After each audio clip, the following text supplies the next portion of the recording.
Assalamualaikum warahmatullahi wabarakatuh. Perkenalkan, nama saya Erwin Samudrintananda.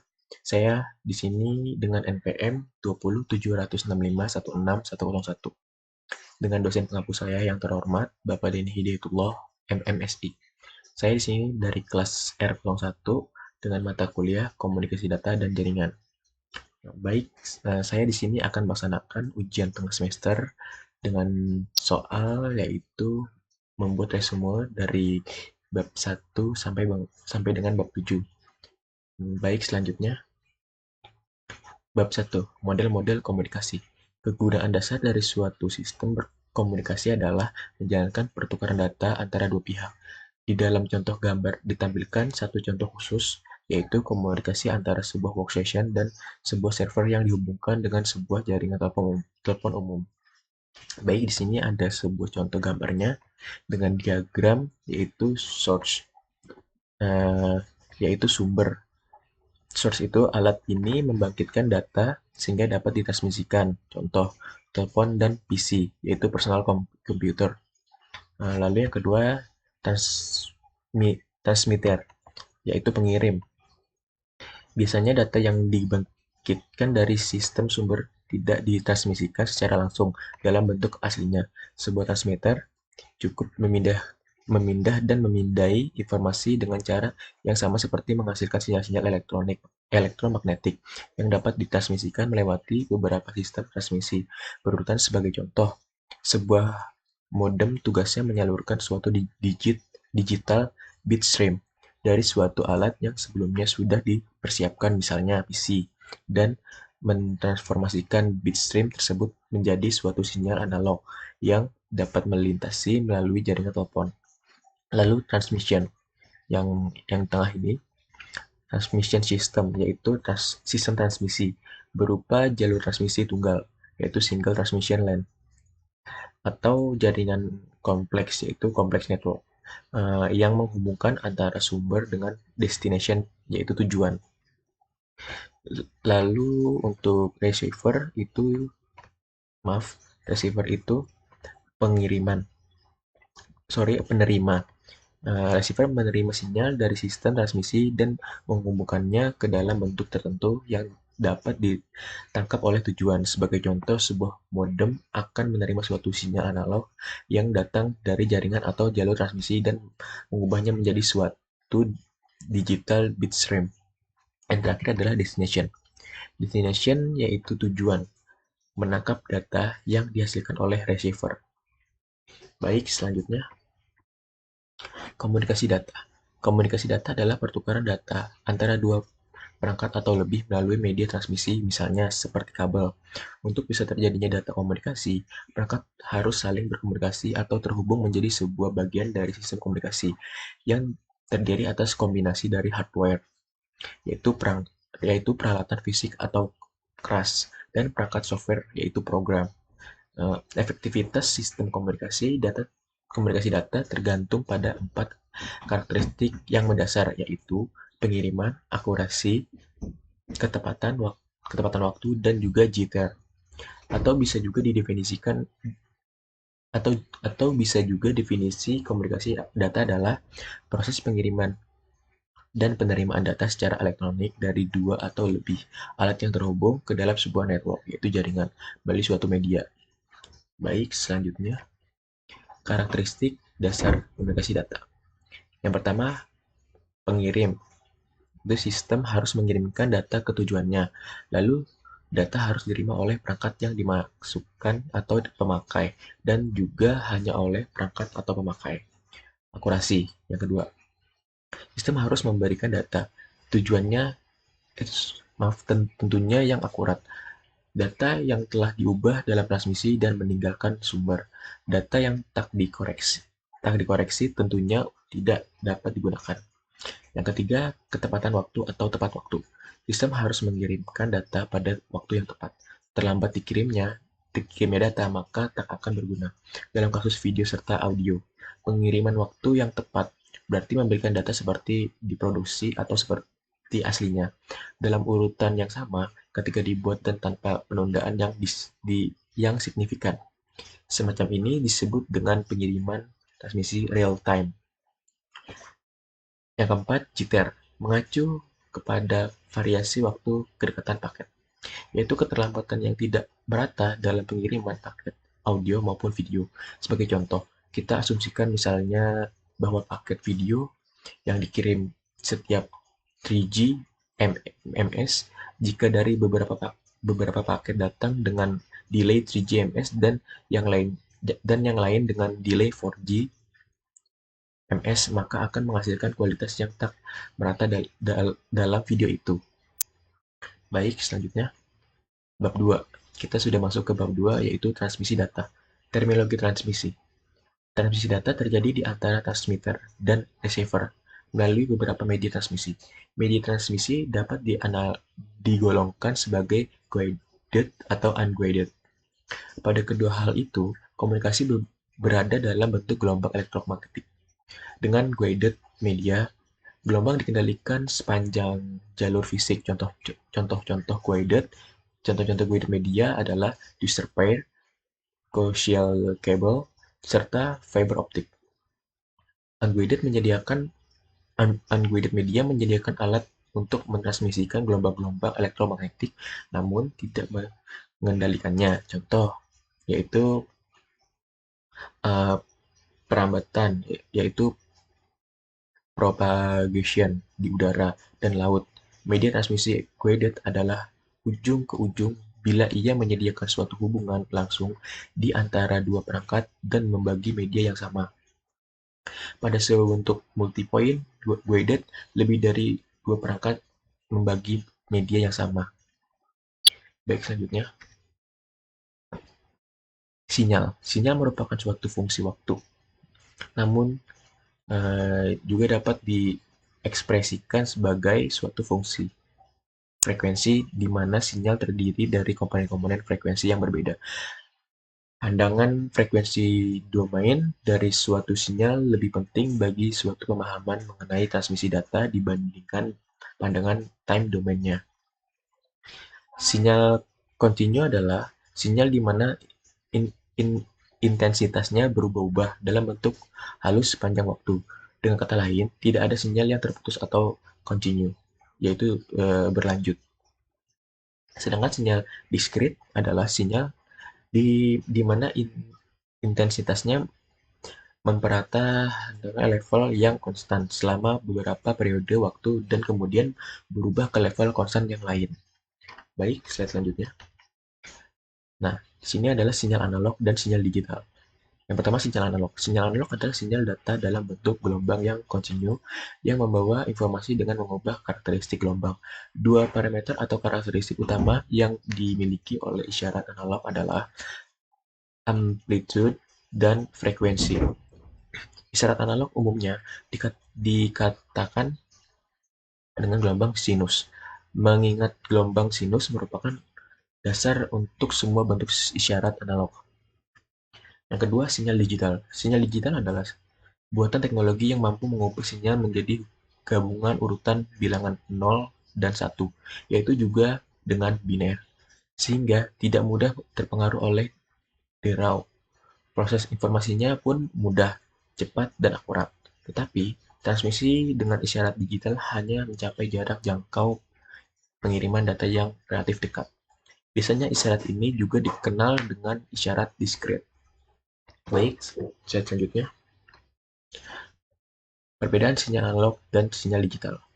Yang pertama, sinyal analog. Sinyal analog itu bersifat kontinu, bagus digunakan untuk komunikasi yang lintasnya rendah, kemungkinan error besar, perbaikan error sulit, mudah terkena noise, kapasitas informasi rendah, suka dilakukan modifikasi informasi, menggunakan konsep frekuensi, yang terakhir boros bandwidth.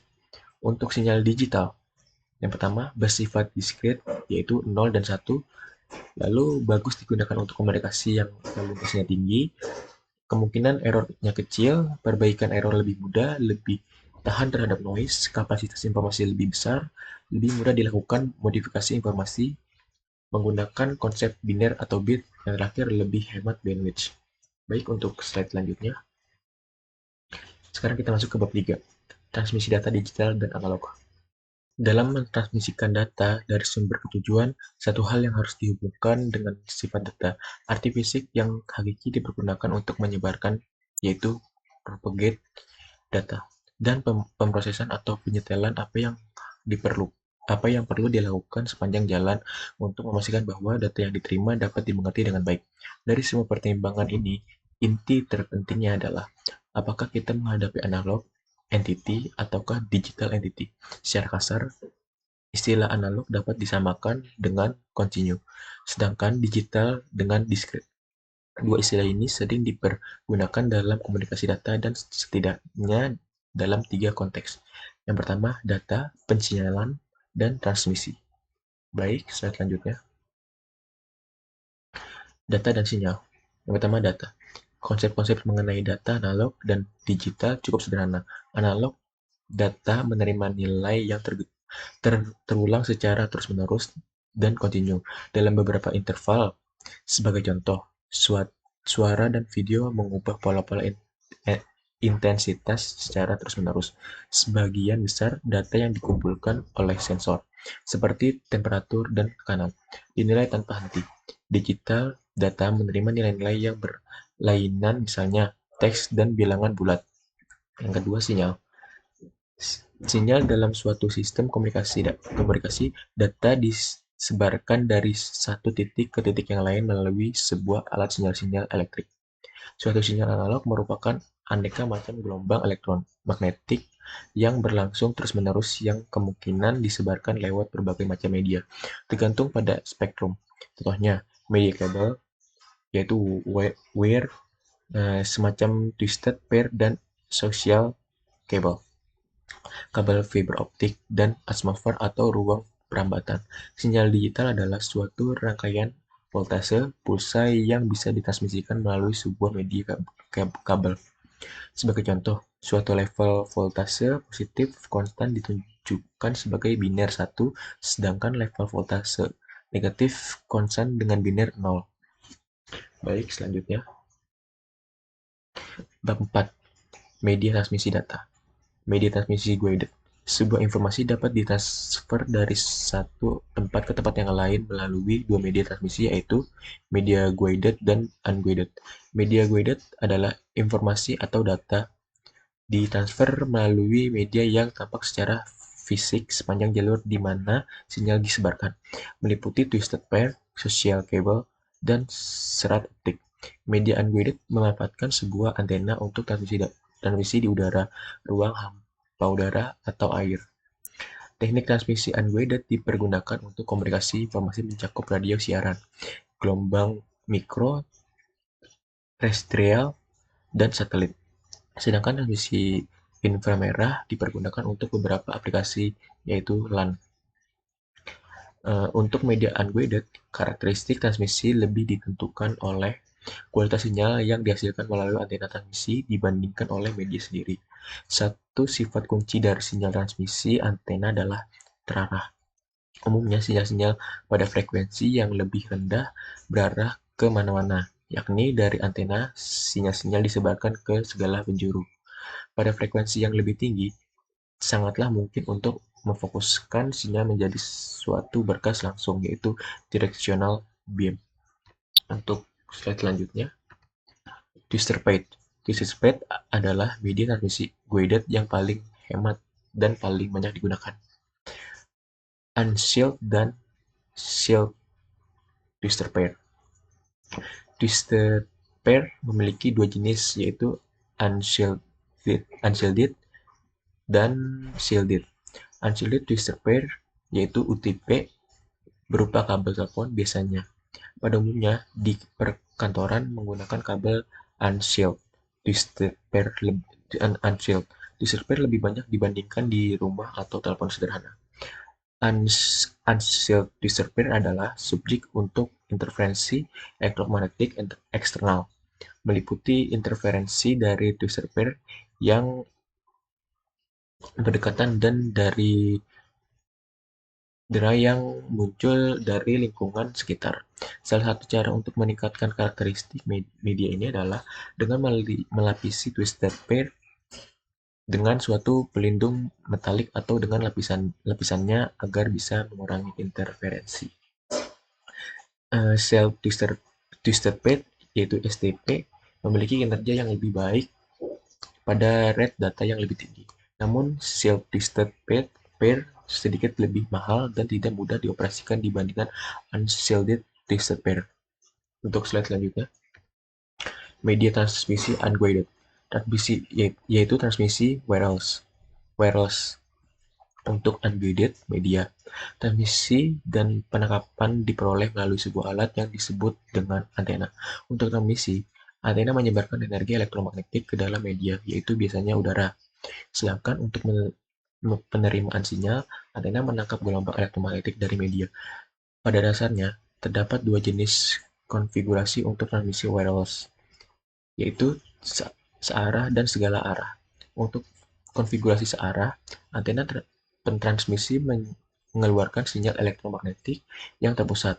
Antena pertransmisi dan antena penerima harus disejajarkan dengan hati-hati.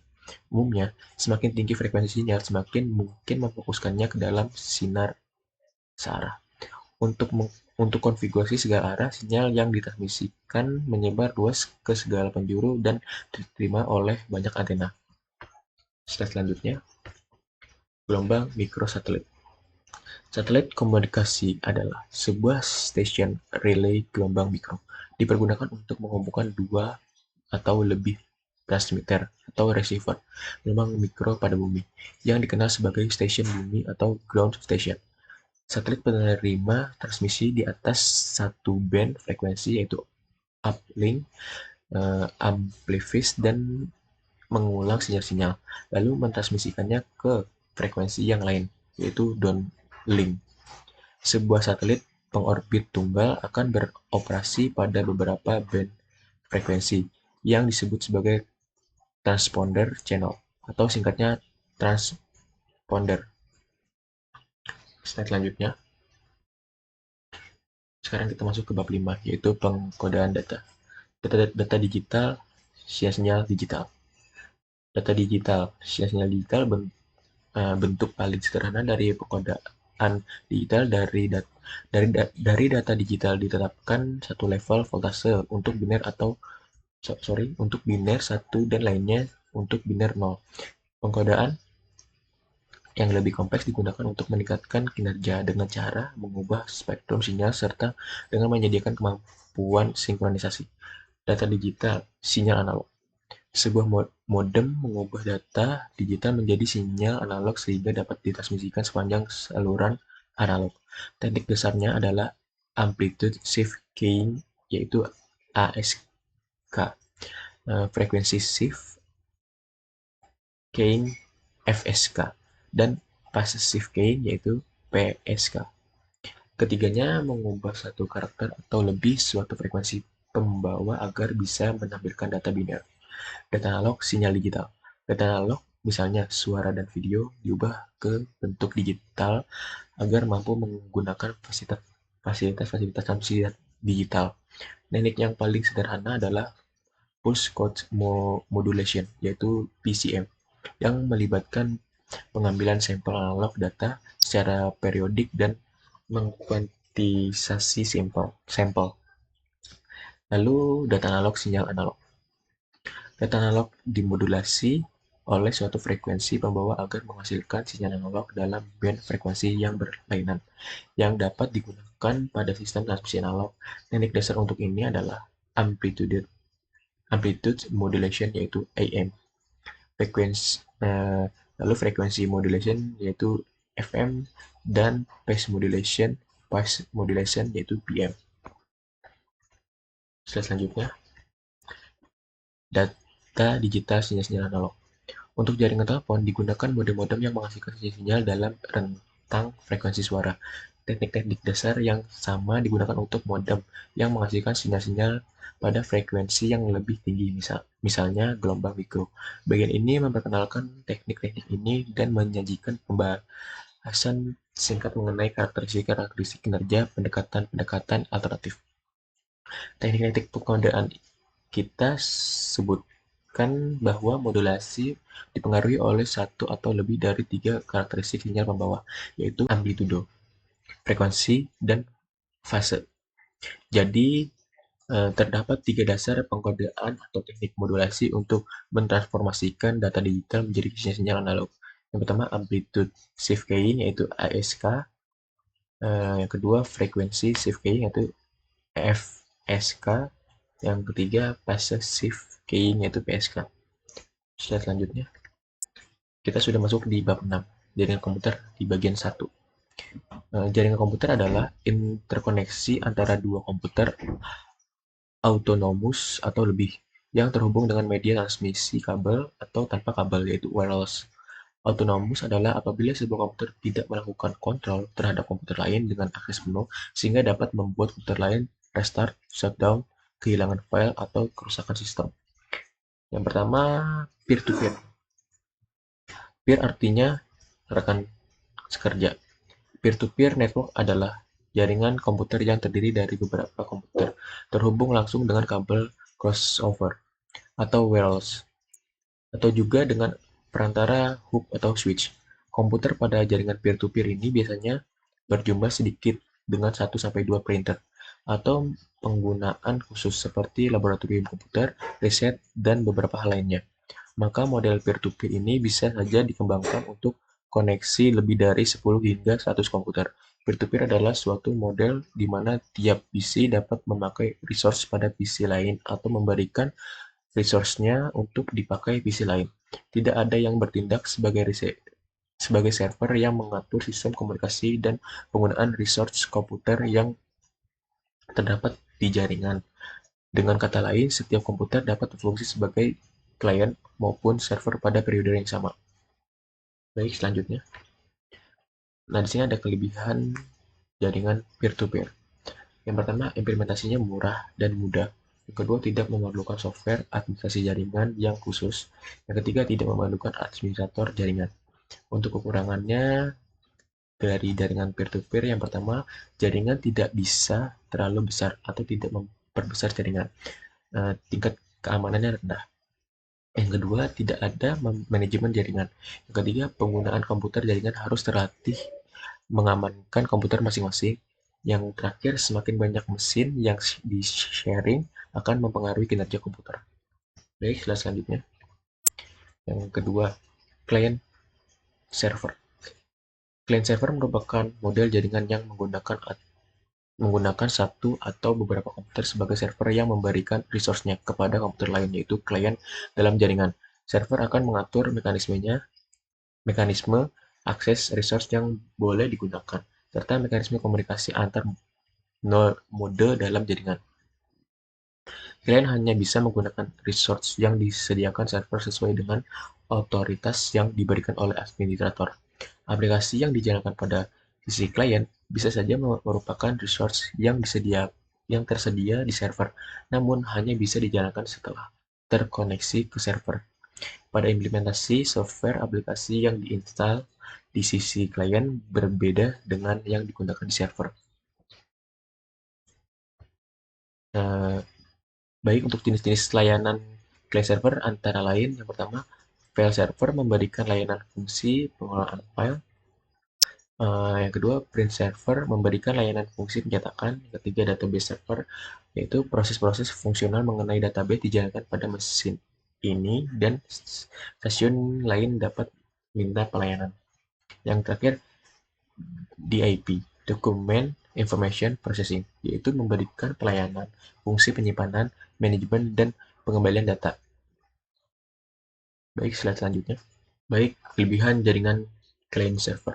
Yang pertama, mendukung keamanan jaringan yang lebih baik, kemudahan administrasi ketika jaringan bertambah besar, manajemen jaringan terpusat.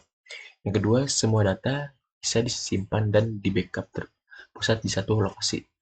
Lalu untuk kekurangan jaringan client server, yang pertama butuh administrator jaringan yang profesional, yang kedua butuh perangkat bagus untuk digunakan sebagai komputer server, yang ketiga butuh software tool operasional untuk mempermudah manajemen jaringan. Yang keempat, anggaran untuk manajemen jaringan menjadi besar. Yang terakhir, bila server down, semua data dan resource server tidak bisa diakses. Baik, selanjutnya. Sekarang kita masuki bab yang terakhir, yaitu bab ketujuh, yaitu jaringan komputer bagian 2.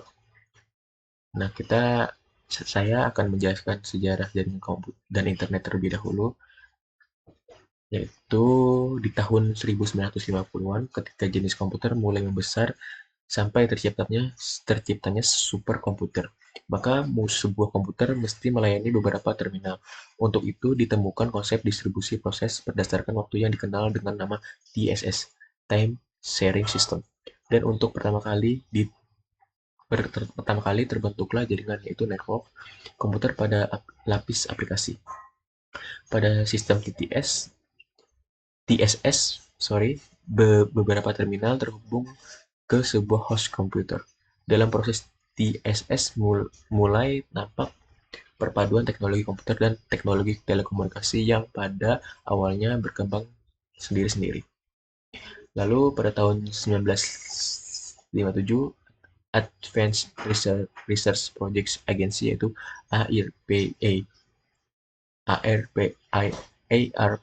ARPA dibentuk oleh Department of Defense, yaitu DoD, yaitu USA, pada tahun 1967.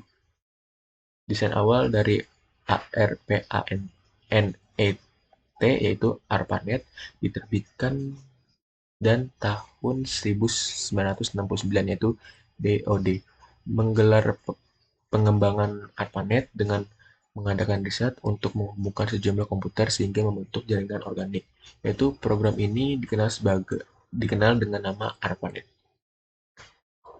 Selanjutnya, ketika harga-harga komputer kecil sudah mulai menurun dan konsep proses distribusi sudah matang, maka penggunaan komputer dan jaringannya sudah mulai beragam, dari mulai mengenai proses bersama-sama maupun komunikasi antara komputer, yaitu peer-to-peer system, tanpa melalui kendali komputer pusat. Untuk itu mulailah berkembang teknologi jaringan lokal yang dikenal dengan sebutan LAN. Demikian pula ketika internet mulai diperkenalkan, maka sebagian besar LAN yang berdiri sendiri mulai berhubungan satu sama lain, sehingga terbentuklah jaringan raksasa, yaitu WAN. Baik, selanjutnya sejarah singkat dari internet dan web. Pada yang pertama 1957, yaitu Advanced Research Project Agency, yaitu ARPA, dibentuk oleh Department of Defense DoD USA. Yang kedua 1959, Glenn Rock menulis paper tentang packet switching. Yang ketiga 1967, desain awal dari ARPANET diterbitkan.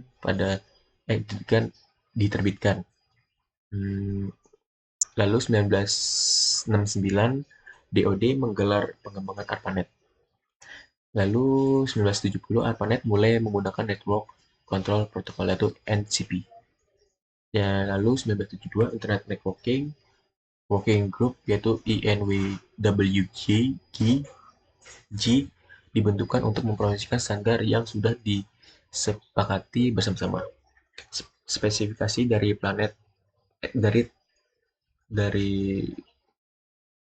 telnet yang diusulkan. Sorry, saya tipu. Selanjutnya untuk 1973, ide Ethernet dijabarkan dalam tesis PhD dari Bob Metcalf. Spesifikasi untuk file transfer RVC 454 diusulkan. 1974, desain dari TCP atau IP dijabarkan secara rinci oleh Vint Cerf dan Bob Kahn dalam tanda kutip A Protocol for Packet Network Intercommunication. Yang terakhir 1982, TCP atau IP menjadi protokol untuk ARPANET, dan ini dispesifikasikan oleh DoD. Baik, selanjutnya tujuan atau manfaat jaringan komputer. Tujuan utama dari terhubungnya sebuah jaringan pada suatu perusahaan adalah yang pertama, resource sharing, yang bertujuan agar seluruh program, peralatan, khususnya data, dapat digunakan oleh setiap orang yang ada pada jaringan. Yang kedua, saving money, yaitu penghematan uang atau anggaran. Perangkat dan data yang dapat di-share akan membuat penghematan anggaran yang cukup besar karena tidak perlu membeli perangkat baru untuk dipasang di tiap-tiap unit komputer. Yang ketiga, reliability, yaitu kehandalan tinggi. Sistem informasi manajemen kantor terpadu atau sistem pelayanan satu atap dengan teknologi client server, internet dapat diterapkan pada jaringan komputer, sehingga dapat memberikan pelayanan yang handal, cepat, dan akurat sesuai kebutuhan dan harapan. Baik, selanjutnya, manfaat jaringan komputer untuk umum. Yang pertama, akses ke informasi yang berada di tempat lain, itu seperti akses berita terkini, info e-government, lalu e-commerce atau e-business, lalu semuanya up to date. Yang kedua, komunikasi person to person, yaitu seperti email, chatting, video conference, dan lain-lain. Yang ketiga, hiburan interaktif, yaitu seperti nonton acara TV online, radio streaming, download film atau lagu, dan lain-lain. Selanjutnya, jenis-jenis jaringan. Yang pertama, local area network, yaitu LAN. LAN adalah jaringan yang dibatasi oleh area relatif kecil, umumnya dibatasi oleh area lingkungan, seperti sebuah kantor pada sebuah gedung, atau setiap-tiap ruangan pada sebuah sekolah. Biasanya jaraknya antara node tidak lebih jauh dari sekitar 200 meter. Nah, yang kedua, Metropolitan Area Network, yaitu MAN. Sebuah MAN biasanya meliputi area yang lebih besar dari LAN, misalnya antar gedung dalam suatu daerah, yaitu wilayah seperti provinsi atau negara bagian. Ya, dalam hal ini, jaringan menghubungkan beberapa buah jaringan kecil ke dalam lingkungan area yang lebih besar. Yang ketiga, Wide Area Network, yaitu WAN. Wide Area Network WAN adalah jaringan yang biasanya sudah menggunakan media wireless, sarana satelit, ataupun kabel secara optik, karena jangkauannya lebih luas, bukan hanya meliputi satu kota atau antar kota dalam suatu wilayah, tetapi mulai menjangkau area wilayah otoritas negara lain. Baik, sekian penjelasan dari saya atau presentasi dari saya dalam rangka melaksanakan ujian tengah semester. Mohon maaf jika saya ada kesalahan atau kekurangan dalam kata-kata. Saya ucapkan terima kasih. Assalamualaikum warahmatullahi wabarakatuh.